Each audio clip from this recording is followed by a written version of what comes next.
جاسوسی اور ایکشن سے بھرپور ایک ایسے نوجوان کی کہانی۔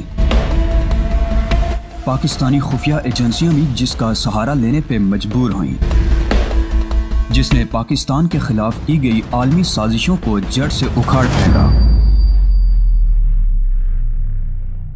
آگے بڑھنے سے قبل چینل کو سبسکرائب کر لیجئے تاکہ ہر آنے والی قسط آپ تک پہنچ پائے۔ آئیے آج کی قسط کا آغاز کریں۔ میں آگے بڑھا اور جوزف مار کی لاش کے پاس پہنچ گیا۔ اب اسے لاش ہی کہنا مناسب تھا۔ اس کا بدن شدت تکلیف سے اکڑ گیا تھا، آنکھیں پھٹی ہوئی تھی اور تھوڑی دیر پہلے جو دلکش خط و خال والا سخت گیر چہرہ میری نگاہوں کے سامنے تھا اب انتہائی ہیبت ناک نظر آ رہا تھا۔ غالباً اس نے بڑی مشکل سے جان دی تھی۔ میں نے افسردہ نگاہوں سے اسے دیکھا۔ اس دوران لڑکی بھی میرے نزدیک پہنچ گئی تھی۔ جوزف مارک کو دیکھ کر اس کے حلق سے ایک دلدوز چیخ نکل گئی اور وہ جوزف مارک کی لاش سے لپٹ گئی۔ میں خاموش نگاہوں سے اپنے اطراف کا جائزہ لے رہا تھا۔ یوں محسوس ہو رہا تھا جیسے ابھی کچھ اور گولیاں میری جانب اڑیں گی اور کچھ اور سوراخ کسی زندہ جسم میں بن جائیں گی، لیکن ایسا نہ ہوا۔ بمشکل تمام میں نے اس لڑکی کو اس لاش سے علیحدہ کرتے ہوئے کہا، مس منرو، جو کچھ ہو چکا ہے وہ انتہائی افسوسناک ہے۔ آپ کو ایک سمجھدار خاتون کی حیثیت سے کام لینا چاہیے۔ ہم مشکلات کا شکار بھی ہو سکتے ہیں کہ کوئی اس بات پر یقین نہیں کرے گا کہ آپ اسے بہکا کر یہاں تک لائیں اور اس کے بعد آپ نے میری مدد سے اسے قتل کر دیا۔ اب ممکن نہیں ہے کہ ہم اس کی لاش کا بھی کوئی بندوبست کر سکیں، چنانچہ اسے یہیں چھوڑنا پڑے گا۔ ہاں، اس کے لباس کی تلاشی لینے کی اجازت آپ مجھے ضرور دیں۔ یہ الفاظ میں نے رسمی طور پر ادا کیے تھے کیونکہ اس کے لباس کی تلاشی تو مجھے لینا ہی تھی۔ چنانچہ اس کے پاس سے جو کچھ برآمد ہوا وہ میں نے اپنی تحویل میں لے لیا، یہاں تک کہ اس کی کلائی پر بندھی ہوئی گھڑی بھی اتار لی۔ $20,000 کے وہ نوٹ جو تھوڑی دیر قبل اس کی ملکیت بن چکے تھے ایک بار پھر واپس میرے پاس پہنچ گئے۔ بہر طور ان کا فیصلہ کرنا تھا اور لڑکی چونکہ ایک زبردست خسارے سے دوچار ہوئی تھی اس لیے ان میں سے کچھ حصہ اس کا ضرور ہونا چاہیے تھا۔ میں نے سیدھے کھڑے ہو کر ایک بار پھر افسردہ نگاہوں سے لڑکی کو دیکھا اور بولا، جوزف مارک آپ کے لیے جو بھی حیثیت رکھتا ہو، میرے لیے وہ ایک انتہائی اہم شخصیت کا حامل تھا، لیکن حادثے ٹالے نہیں جا سکتے۔ کیا آپ اپنے آپ پر قابو پا کر میرے ساتھ چلنا پسند کریں گی مس منرو؟ یہاں رکنا آپ کے لیے خطرناک بھی ہو سکتا ہے۔ وہ فوراً تیار ہو گئی۔ میں نے اس کے فر کے کوٹ کو دیکھا۔ جوزف سے لپٹنے کی وجہ سے اس کا کوٹ بھی خون آلود ہو گیا تھا۔ میں نے آہستہ سے اسے کہا، اس میں کوئی شک نہیں ہے کہ سردی شدید ہے اور فر کا یہ کوٹ آپ کے لیے انتہائی ضروری، لیکن اس پر خون لگا ہوا ہے اور یہ خون دیکھا جا سکتا ہے۔ لڑکی نے جلدی سے فر کا کوٹ اتارا اور اسے الٹ کر پہن لیا۔ وہ دونوں طرف سے پہنا جا سکتا تھا۔ میں نے اس کا جائزہ لیا اور مطمئن انداز میں گردن ہلا کر اس کا ہاتھ پکڑتے ہوئے آگے بڑھ گیا۔ تبھی مجھے اپنا ٹیکسی ڈرائیور یاد آیا جس نے مجھ سے رکنے کا وعدہ کیا تھا اور یہ سوال بھی کیا تھا کہ کیا میں اب اپنی محبوبہ کے ساتھ ہی واپس آؤں گا۔ میرے ہونٹوں پر غیر محسوس مسکراہٹ پھیل گئی۔ اس کمبخت کا کہنا درست ہی نکلا۔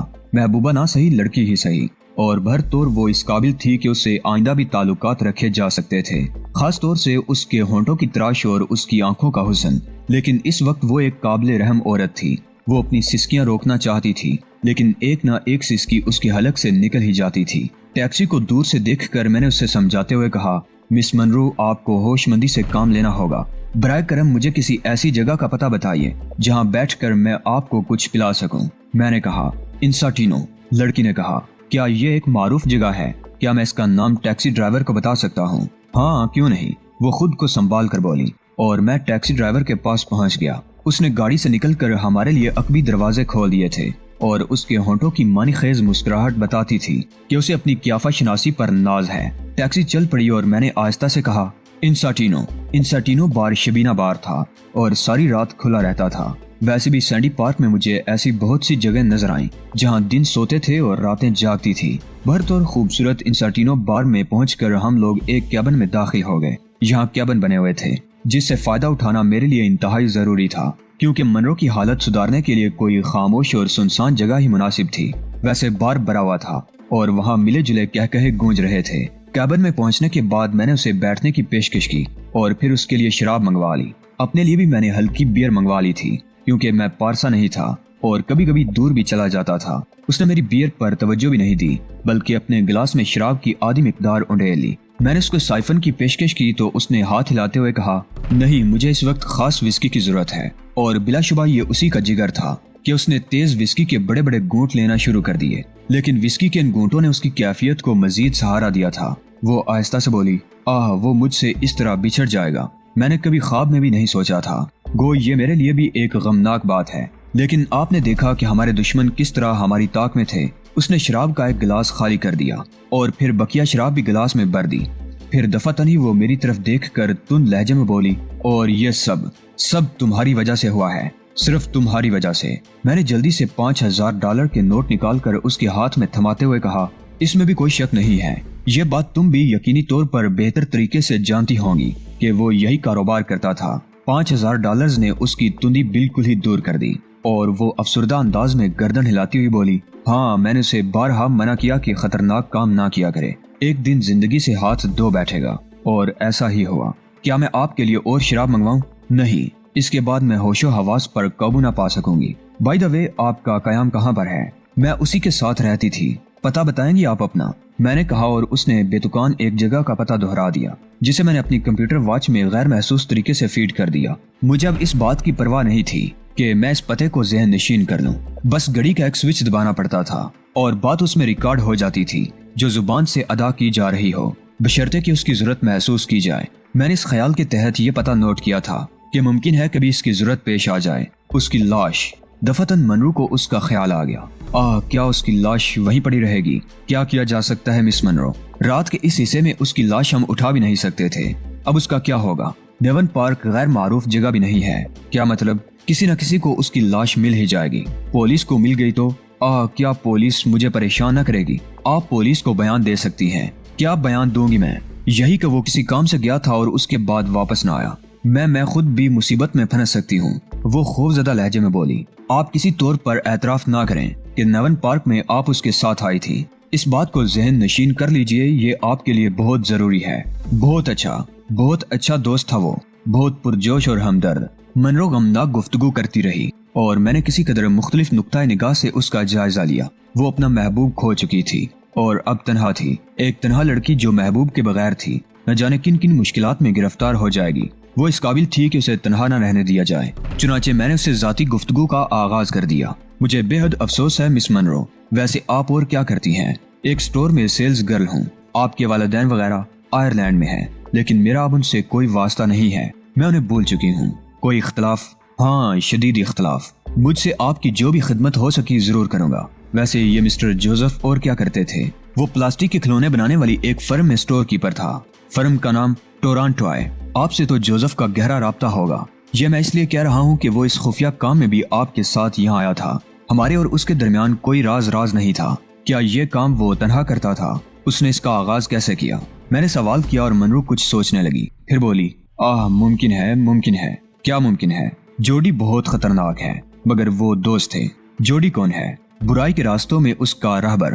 اس کا پورا نام کیا ہے؟ صرف جوڈی۔ وہ شین بار چلاتا ہے۔ شین بار کہاں ہے؟ رابر اسٹریٹ پر۔ دونوں دوست تھے، جو کچھ جوزف جانتا تھا وہ جوڈی جانتا ہے۔ اب میں جانا چاہتی ہوں۔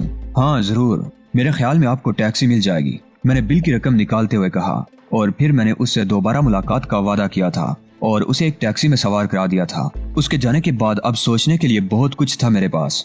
اس سلسلے میں یہ میری پہلی ناکامی تھی اور مجھے یہ ناکامی پسند نہیں آئی تھی۔ ٹیکسی لے کر میں ہوٹل چل پڑا اور تھوڑی دیر کے بعد آرگینو میں داخل ہو گیا۔ لباس وغیرہ تبدیل کر کے میں بستر پر آ گیا اور اس سلسلے میں سوچنے لگا۔ اس کا مطلب تھا کہ کچھ لوگ اس بات سے واقف تھے کہ جوزف اس بارے میں کچھ جانتا ہے اور یہ بھی جانتے تھے کہ میں اس سے یہ معلومات حاصل کرنا چاہتا ہوں۔ اگر میرا خیال غلط نہیں تھا تو یہ سب کچھ فون کی وجہ سے ہوا۔ ہو سکتا ہے جوزف کا فون ٹیپ کیا جا رہا ہو، ظاہر ہے اس سلسلے میں مجھے تو علم نہیں تھا۔ بہرحال اب کھیل خطرناک ہو گیا ہے اور صورتحال بدل گئی ہے۔ بہرحال کام تو کرنا ہی ہے، اور پھر میری ذہنی رو جوڈی کی جانب پلٹ گئی۔ جوڈی شین بار، ایک اور نام۔ شاید صبح ہو رہی تھی اور میری یہ رات نیند کے بغیر گزر گئی تھی، لیکن سونا بھی ضروری تھا، چنانچہ میں سونے کی کوشش کرنے لگا اور نیند آنے میں دیر نہ لگی۔ دوسرے دن دوپہر تک سوتا رہا، پھر جاگ کر دیر تک بستر پر اینڈتا رہا، اور پھر اگر آنتیں احتجاج نہ کرتی تو نہ جانے کب تک پڑا رہتا۔ ناشتے کا وقت نکل چکا تھا اور لنچ کا وقت ہو رہا تھا۔ پہلے غسل کیا اور اس کے بعد لنچ منگا لیا۔ کھانا کھاتے ہوئے نہ جانے کتنی دیر تک میں سوچوں میں گم رہا تھا۔ ان تمام واقعات پر ازسر نو نگاہ ڈالی تھی اور ذہن میں بار بار جوڈی ہی کا نام ابھر رہا تھا۔ جوزف مار کی نشاندہی کی گئی تھی، لیکن اب وہ اس دنیا میں نہیں تھا اور اس بات کے واضح امکانات تھے کہ جوزف مارک کا قتل کرنے والے میری اصلیت سے واقف ہو گئے ہوں۔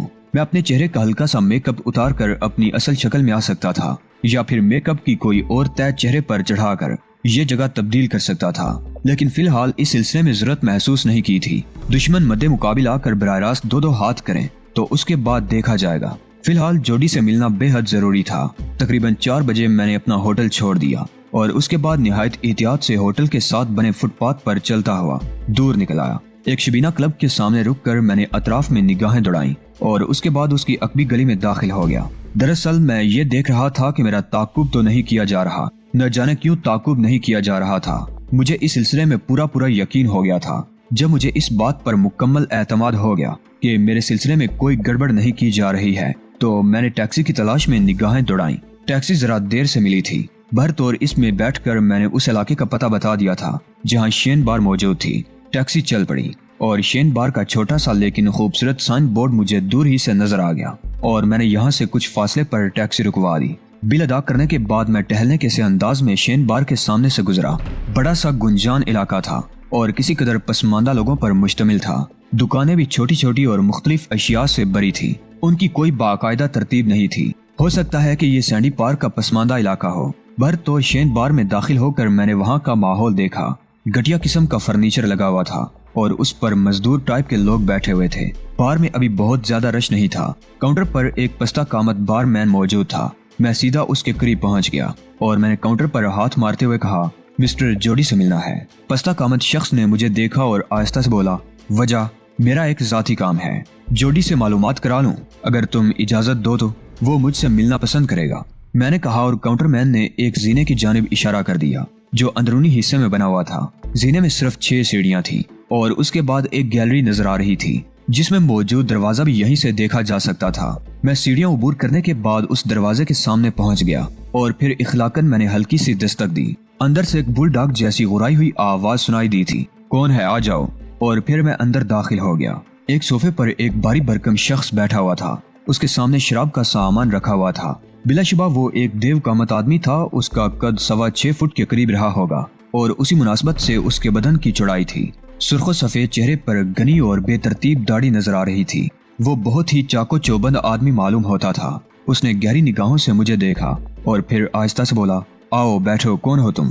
میں تمہیں نہیں پہچانتا۔ کیا میں مسٹر جوڈی کے سامنے ہوں؟ میں نے سوال کیا اور وہ مسکرا دیا۔ شاید تم بھی مجھے نہیں پہچانتے، صرف نام کی حد تک جانتا ہوں۔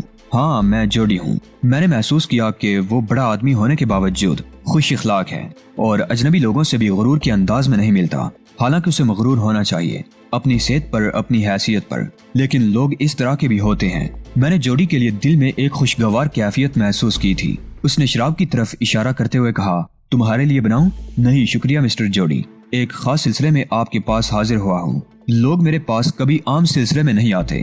اس نے مسکراتے ہوئے کہا، تمہارا ایک دوست تھا جوزف مارک۔ جوزف مارک آج بھی میرا دوست ہے۔ کون کہتا ہے کہ میری اس سے دوستی ختم ہو گئی؟ میں تمہیں یہی اطلاع دینے آیا ہوں مسٹر جوڈی۔ کیا مطلب؟ مطلب یہ کہ جوزف مارک سے تمہاری دوستی ختم ہو گئی۔ مطلب اب بھی نہیں سمجھا میں، مجھے سمجھاؤ۔ جوزف مارک اب اس دنیا میں نہیں ہے۔ جوڈی نے جلدی سے شراب کا گلاس اٹھا لیا اور اس میں موجود پوری شراب میدے میں اتار لی۔ پھر اس نے کانوں کو کھجاتے ہوئے کہا، جو کچھ کہا ہے دوبارہ کہو، مجھے اس پر حیرت ہوئی ہے۔ جوزف مارک کو نیون پارک میں پراسرار لوگوں نے قتل کر دیا۔ وجہ یہ تھی کہ وہ ایک شخص کے ہاتھ کچھ اہم معلومات فراہم کرنا چاہتا تھا۔ اس شخص سے اس کا رابطہ ہوا اور نیون پارک میں اس نے ملاقات کا وعدہ کیا۔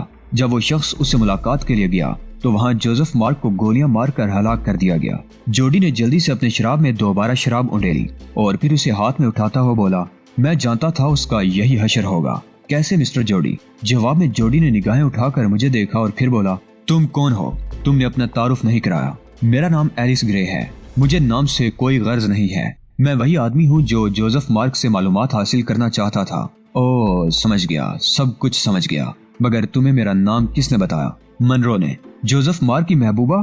ہاں، میں نے جواب دیا اور جوڈی کے ہونٹوں پر نفرت بھری مسکراہٹ پھیل گئی۔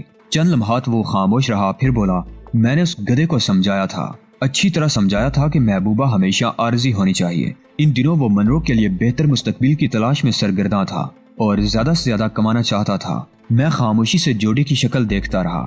جوڈی نے شراب کے چند گلاس لیے، پھر بولا، اور زیادہ کمانے کے لیے عقل کی ضرورت ہوتی ہے، صرف جدوجہد ہی سے کام نہیں چلتا۔ یہ راستہ میں نے اسے دکھایا تھا، لیکن وہ بے وقوف پچھلے کچھ دنوں سے تنہا ہی کام کرنے کے شوق میں مصروف تھا۔ مقصد یہی تھا کہ میرا حصہ مجھے نہ مل پائے، اور تم دیکھ لو وہ مصیبت کا شکار ہو گیا۔ لیکن میں کیا کر سکتا ہوں مسٹر جوڈی؟ میں اس سے کچھ معلومات حاصل کرنا چاہتا تھا۔ کیا وہ معلومات مجھے آپ سے حاصل ہو سکتی ہیں؟ جوڈی نے میری طرف دیکھا اور پھر وہ آہستہ سے بولا، سب کچھ ہو سکتا ہے۔ وہ سب کچھ ہو سکتا ہے جو جوزف کر سکتا تھا۔ بہرطور مجھے اس کی موت کا افسوس ہے، واقعی افسوس ہے۔ وہ میرا اچھا دوست تھا، ہمیشہ میں نے اسے یہی کہا کہ مل کر کام کرو، اس سے طاقت جمع ہوتی ہے۔ لیکن پچھلے کچھ دنوں سے وہ مجھ سے بے ایمانی کر رہا تھا، اور اس نے بے ایمانی کا پھل پایا۔ بہرطور سنو، تمہاری ہر ضرورت یہاں پوری کی جا سکتی ہے۔ جو کچھ بھی تم کرنا چاہو اس کے لیے مجھ سے مدد لے سکتے ہو۔ اسلحہ، افراد، ہر کام ہو سکتا ہے۔ جوزف مارک جیسے کچے آدمی کا سہارا لے کر خود تم نے غلطی کی تھی۔ ہو سکتا ہے تم خود بھی مشکلات کا شکار ہو جاؤ۔ میں نے پرخیال انداز میں جوڈی کو دیکھا اور پھر بولا، مسٹر جوڈی، مجھے اس تنظیم کے بارے میں معلومات درکار ہیں جو پچھلے دنوں چند سائنسدانوں کو قتل کر چکی ہے۔ یہاں ایک سائنس کانفرنس ہو رہی ہے، اور اس کانفرنس کے انعقاد کے لیے مجھے یہاں کی فضا ہموار کرنی ہے۔ یہ میری ذمہ داری ہے۔ میں یہ چاہتا ہوں کہ ان لوگوں کے بارے میں مجھے مکمل معلومات حاصل ہو جائیں۔ 100% سرکاری معاملہ ہے، لیکن سرکاری کام کو تم غیر سرکاری انداز میں کیوں کر رہے ہو؟ یوں سمجھ لو مسٹر جوڈی کہ یہ معاملہ سرکاری نہیں ہے، بلکہ ایک طرح سے پرائیویٹ ہے۔ معاوضہ کیا دو گے؟ $15,000۔ میں نے اسے پیشکش کی اور جوڈی پرخیال انداز میں رخسار کھجانے لگا۔ پھر اس نے کہا، میں تمہاری یہ پیشکش منظور کرتا ہوں، لیکن ابھی یہ نہیں کہہ سکتا کہ کام کتنے عرصے میں مکمل ہو جائے گا، کیونکہ یہ مسئلہ میرے لیے بالکل نیا ہے۔ میرے پاس اس سلسلے میں معلومات نہیں ہے۔ ہاں، اگر جوزف مجھ سے رابطہ رکھتا تو پھر یقینی طور پر کام آسان ترین ہو سکتا تھا۔ کیا میں تمہیں $15,000 پیش کر دوں؟ میں نے سوال کیا۔ نہیں، ابھی نہیں۔ میں پیسے کے لین دین کو بہت بڑی اہمیت نہیں دیتا۔ جس سے جو معاملہ طے ہو جاتا ہے میں اسے وصول کرنے کی صلاحیت رکھتا ہوں، اور کام بھی ایمانداری ہی سے کرتا ہوں۔ تمہارے کام کے سلسلے میں ابھی میں ذرا اطراف کا جائزہ لے لوں اور یہ دیکھ لوں کہ کیا کر سکتا ہوں۔ اس کے بعد معاوضہ بھی لے لیا جائے گا۔ ویسے تمہارا قیام کہاں ہے؟ میں نے ایک لمحے کے لیے کچھ سوچا اور پھر اسے اپنے ہوٹل کا پتہ بتا دیا۔ جوڈی نے گردن ہلاتے ہوئے کہا، خود تمہیں اپنے تحفظ کا بھی بندوبست کرنا چاہیے مسٹر ایلس گرے۔ میں نے اس کے رک جانے پر کہا، مسٹر ایلس گرے، کیونکہ جو لوگ جوزف مارک کو ہلاک کر سکتے ہیں اور یہ کوشش کر سکتے ہیں کہ ان کا راز کسی اور تک نہ پہنچ سکے، وہ تمہیں چھوڑنا پسند نہیں کریں گے۔ یہ دوسری بات ہے کہ ان کے پیش نگاہ کوئی اور مسئلہ ہو، میں جانتا ہوں۔ اس کے لیے کیا تمہیں کچھ نگرانوں کی ضرورت پیش آئے گی؟ ابھی نہیں، البتہ اگر تم مجھے کچھ دے سکتے ہو تو ایک عمدہ قسم کا پستول فراہم کر دو۔ تمہیں پستول سے لے کر ٹینک تک دیا جا سکتا ہے۔ یہ کام میں ابھی کیا دیتا ہوں، جوڈی نے کہا اور اپنی جگہ سے اٹھ کر ایک الماری کی جانب بڑھ گیا۔ الماری سے اس نے ایک انتہائی جدید قسم کا جرمن پستول نکالا اور اسے میری طرف بڑھاتا ہوا بولا، نایاب چیز ہے، اس کا معاوضہ مجھے $100 دے دو، اور اس کے ساتھ ہی اس کے ایمونیشن کی قیمت $25 اور ادا کر دو۔ اس نے مجھے ایک اور پیکٹ دیتے ہوئے کہا۔ میں نے $125 نکال کر اس کے سامنے رکھ دیے۔ اس نے انہیں بے پرواہی سے اپنی جیب میں ٹھونس لیا اور پھر بولا، میرا فون نمبر ہے تمہارے پاس؟ نہیں، یہ فون نمبر نوٹ کر لو، اور جو بھی ضرورت ہو مجھے اس پر بے دھڑک اطلاع دے سکتے ہو۔ میں نے جوڈی کا فون نمبر فوری طور پر اپنے پاس رکھ لیا تھا۔ بعد میں اسے اپنی کمپیوٹر واچ میں فیڈ کر دینا چاہتا تھا۔ بہرطور جوڈی سے یہ ملاقات میرے خیال میں کارآمد تھی اور ایک طرح سے ٹوٹے ہوئے رابطے جڑ گئے تھے۔ جوڈی کے پاس بہت زیادہ وقت صرف نہیں ہوا تھا۔ میں تھوڑی دیر کے بعد وہاں سے نکل آیا۔ پستول میری اندرونی جیب میں موجود تھا اور اس کی موجودگی سے مجھے بڑی تقویت ہو گئی تھی۔ ویسے سچی بات یہ تھی کہ اس نئی زندگی میں بڑے انوکھے تجربات ہو رہے تھے۔ حالانکہ میری اپنی تربیت گاہ میں مجھے دنیا بھر کے اس قسم کے معاملات سے روشناس کرایا گیا تھا اور ایک نئی دنیا کا پورا تجربہ کرا دیا گیا تھا جو عام انسانی زندگی سے بہت مختلف ہوتی ہے۔ ایسے لوگوں کے بارے میں مجھے معلومات حاصل ہوئی تھی جو عیش و عشرت کی زندگی بھی بسر کرتے ہیں اور ضرورت پڑنے پر زندگی داؤ پر لگا کر ان جرائم کی بیخ کنی کرتے ہیں جو انسانیت کے لیے مہلک ہوں۔ لیکن انسانوں نے کیا کیا طریقہ روزگار اختیار کر رکھے ہیں، جیسے جوڈی، جیسے جوزف مارک۔ بہرطور یہ لوگ خطرناک کام کرتے تھے۔ تاہم جوڈی سے رابطہ قائم ہونے کے بعد مجھے کم از کم یہ سکون ہوا تھا کہ جوڈی میرے لیے کارآمد ثابت ہو سکتا ہے اور یقینی طور پر وہ جوزف مارک کی جگہ لے سکتا ہے۔ البتہ اس احساس کو بھی میں نے ذہن سے نہیں نکالا تھا کہ کوئی بھی تنظیم اسے $15,000 سے زیادہ کی پیشکش کر کے میرے خلاف کام کرنے پر آمادہ کر سکتی ہے۔ چنانچہ اسے بھی نگاہوں میں رکھنا بے حد ضروری تھا۔ شہر کی آوارہ سڑکوں پر موسم کی حشر سامانیاں جاری تھی اور بے شمار دلکش چہرے میری نگاہوں کے سامنے سے گزر گئے تھے۔ پھر ان چہروں میں ایک اور چہرہ ابھرا، ایک غم زدہ محبوبہ جو محبوب کے بغیر رہ گئی تھی۔ میرے ہونٹوں پر مسکراہٹ پھیل گئی۔ منرو کی دلجوئی اس وقت بے حد ضروری تھی کیونکہ اس سے بہت سے مفادات وابستہ کیے جا سکتے تھے۔ میں نے پیدل چلتے ہوئے کسی ایسے گوشے کو تلاش کیا جہاں رک کر میں منرو کا پتہ معلوم کر سکتا۔ اپنی کمپیوٹر واچ میں نے اس پتے کو 5واں نمبر دیا تھا۔ چنانچہ گھڑی کی سوئی کو 5 نمبر پر لا کر میں نے وہ مخصوص بٹن دبایا جو اس کام کے لیے مناسب تھا، اور منرو کا پتہ گھڑی کی خوبصورت ڈائل پر سرخ رنگ کے الفاظ میں ابھر آیا۔ میں نے یہ پتہ ذہن نشین کیا اور اس کے بعد ٹیکسی کی تلاش میں نگاہیں دوڑانے لگا۔ میں نے تھوڑے فاصلے پر ایک ٹیکسی دیکھی اور اس کی جانب بڑھ گیا۔ یہاں کے ٹیکسی ڈرائیوروں پر قربان ہو جانے کو جی چاہتا تھا، کسی کے چہرے پر کوئی تعارض ہی نہیں ہوتا تھا۔ چنانچہ ٹیکسی مجھے لے کر چل پڑی اور پھر ایک رہائشی علاقے میں جہاں بلند و بالا رہائشی عمارتیں نظر آ رہی تھی، مجھے اس بلڈنگ کا بورڈ نظر آ گیا جس کا پتہ منرو نے مجھے دیا تھا۔